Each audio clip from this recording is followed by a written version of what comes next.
Over 30,000 years ago, someone went into the Chauvet cave in France and painted wondrous and beautiful images on the walls.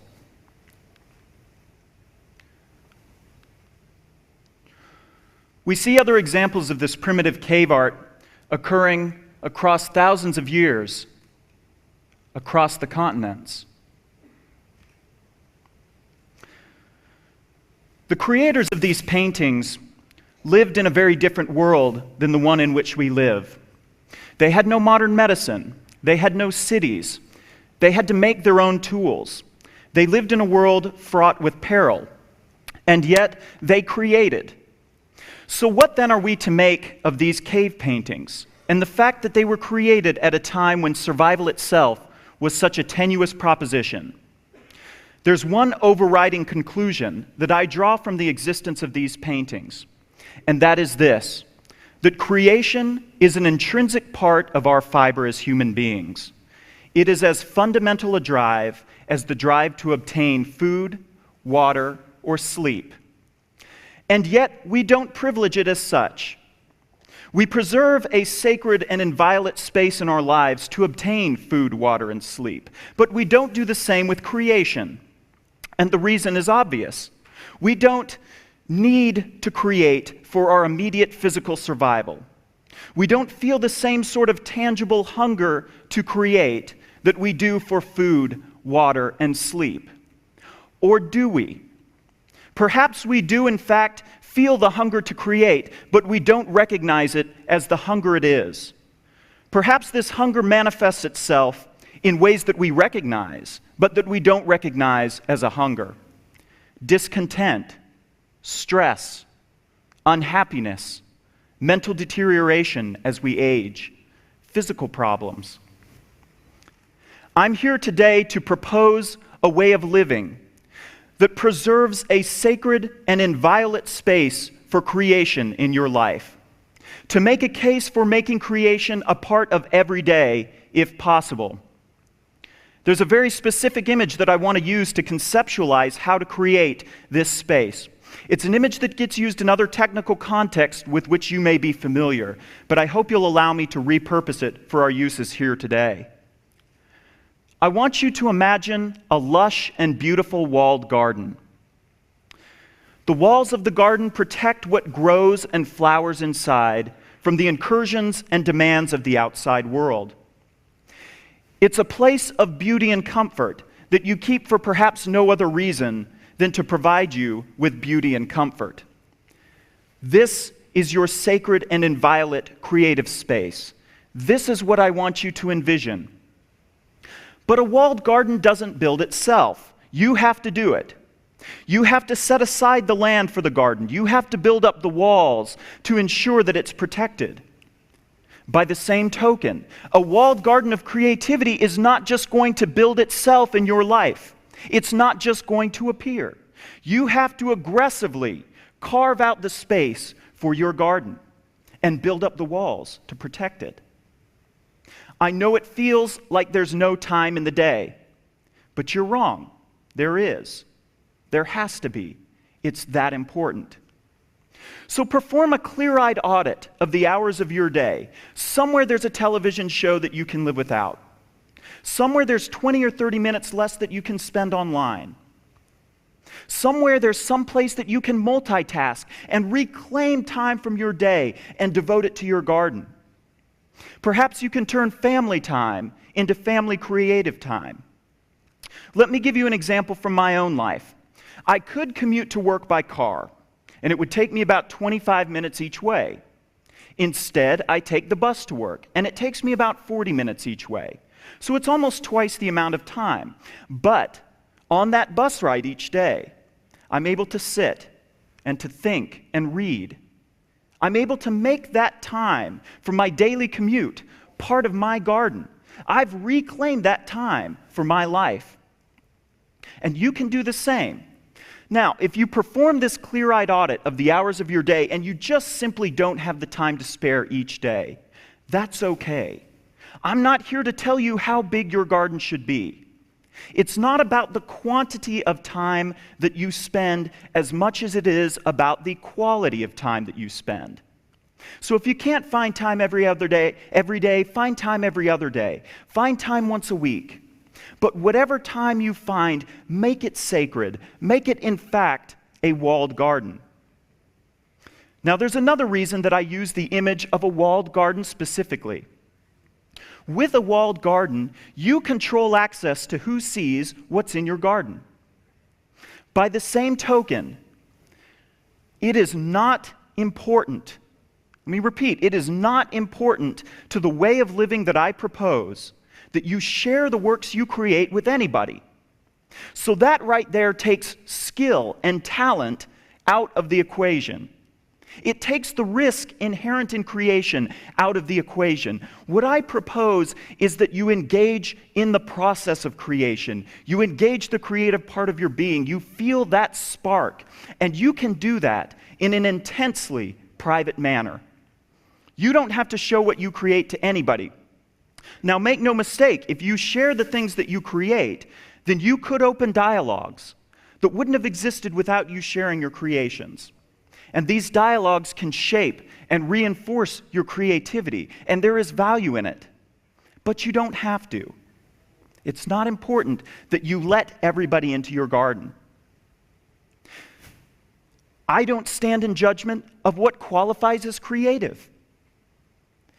You are in the best position to know when you're engaging the creative part of your being and when you feel that spark. I can't make that judgment for you. Nobody can.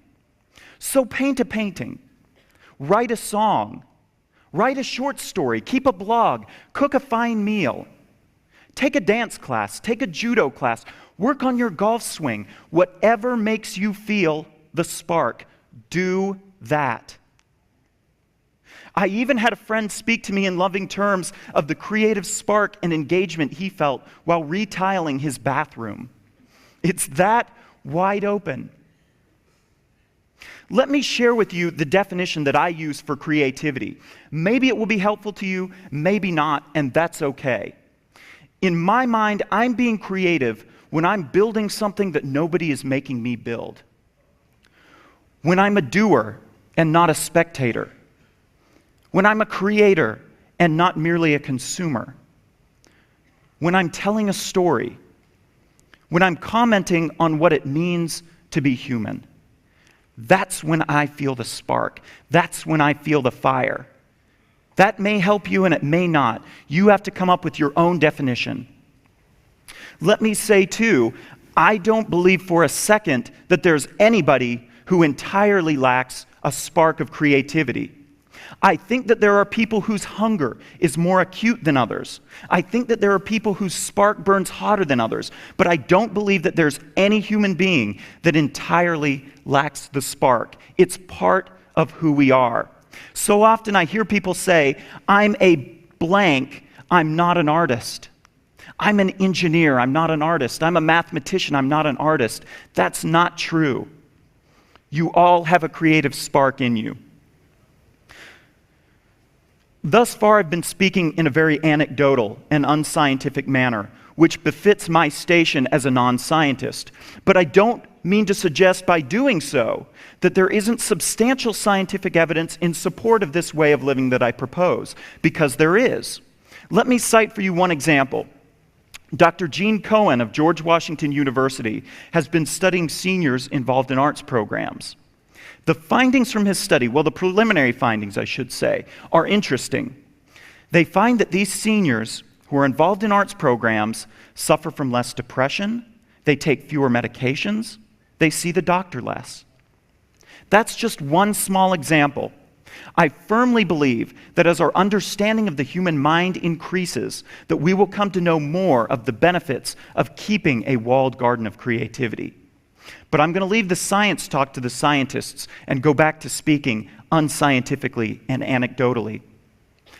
I stand here today as a witness of the power of creativity to change your life for the better.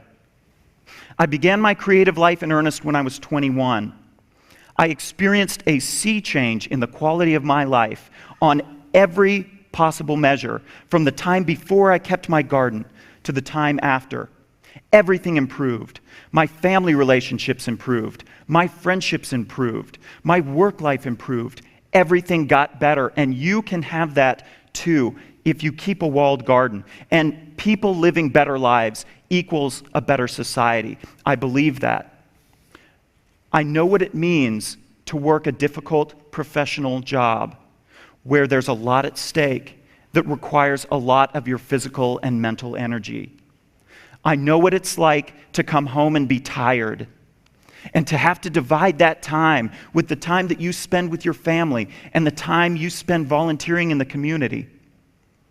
But I also know the power of this way of living. Here's what I want to close on. It's what we haven't talked about yet. If we assume, as I ask you to do, that we have this fundamental or intrinsic drive to create, the question becomes, why do we have this drive to create? As I said, I'm not a scientist, but I think I have an answer.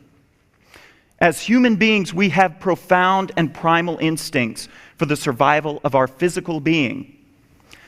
Does it not then stand to reason that we have an equally profound and primal instinct for the survival of our spirit, for the survival of the essence of our being, for the survival of our personality? More than 30,000 years ago, someone, perhaps like you and me, went into a cave and painted on the wall, and painted images of such beauty and grandeur that we stand here talking about them today in 2012. We stand in awe of the humanity that we share with them. They speak to us across more than 30,000 years of humanity that has lived, loved, and died. An ocean of humanity. Whoever painted this stood in a small circle of torchlight and created while the literal darkness surrounded them. And in so doing, they defied a very different sort of darkness, the darkness of oblivion. That's their legacy to you and to me. Defiance of the darkness of oblivion and survival of spirit. We stand in the light of this brief moment surrounded by darkness, the darkness of oblivion. We can't defy death, but we can deny the dark night of oblivion its victory by creating an enduring testament to our humanity. That's what we do. We can choose to live in ferocious defiance of the darkness. But we have to make the time. Thank you.